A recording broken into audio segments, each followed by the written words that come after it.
Technology સારા અને નરસા એમ બંને પાસા ધરાવે છે. એવા સમયે સુરત શહેરના તબીબો દ્વારા અને નિષ્ણાંતો દ્વારા ટેકનોલોજીનો ઉપયોગ કરીને એક આંતરરાષ્ટ્રીય લેવલે માનવીય અભિગમ દર્શાવવામાં આવ્યાનો કિસ્સો સામે આવ્યો છે. અમદાવાદમાં સારવાર માટે આવેલા કેન્યાના 67 વર્ષના ઘંટારા ફ્લોરેન્સનું 14 માર્ચના રોજ સારવાર દરમિયાન અવસાન થયું હતું.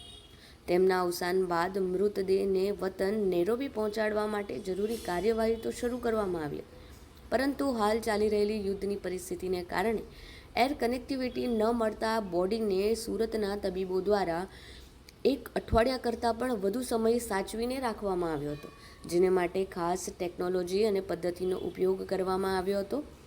પરિણામે જ્યારે પરિવારને મૃતદેહ મળ્યો ત્યારે તે જેની તે જ પરિસ્થિતિમાં તેઓ તેમના અંતિમ દર્શન કરી શક્યા હતા. હાલમાં કેન્યાથી અમદાવાદ શહેર ખાતે આવેલ કેન્યાના વતની સારવાર દરમિયાન મૃત્યુ પામેલ ગત તારીખ 14ના રોજ મૃત્યુ પામ્યા બાદ તેના મૃતદેહને નેરોબી કેન્યા ખાતે મોકલવાનો હતો, પણ અમુક સંજોગો વસાત તેનું ડિલે થવાથી તેને બોડીને સાચવવાની જરૂર પડી હતી.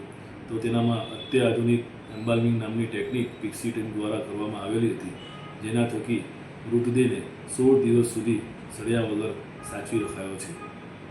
ડેડ બોડી ટ્રાન્સપોર્ટ સેવા આપતી સુરતની સંસ્થા પિક્સી અને તેમના ડોક્ટરોની મદદ લેવામાં આવી હતી. સંસ્થાની ટીમે પોલીસ અને એમ્બસી સંબંધિત તમામ કાર્યવાહીઓ ઝડપથી પૂર્ણ કરી હતી, પરંતુ તે સમય દરમિયાન આંતરરાષ્ટ્રીય પરિસ્થિતિ અનુકૂળ ન હોવાથી યોગ્ય ફ્લાઇટ સુવિધા ઉપલબ્ધ થવામાં વિલંબ થયો હતો, જેના કારણે મૃતદેહને લાંબા સમય સુધી સુરક્ષિત રાખવો પડકારરૂપ બન્યો હતો.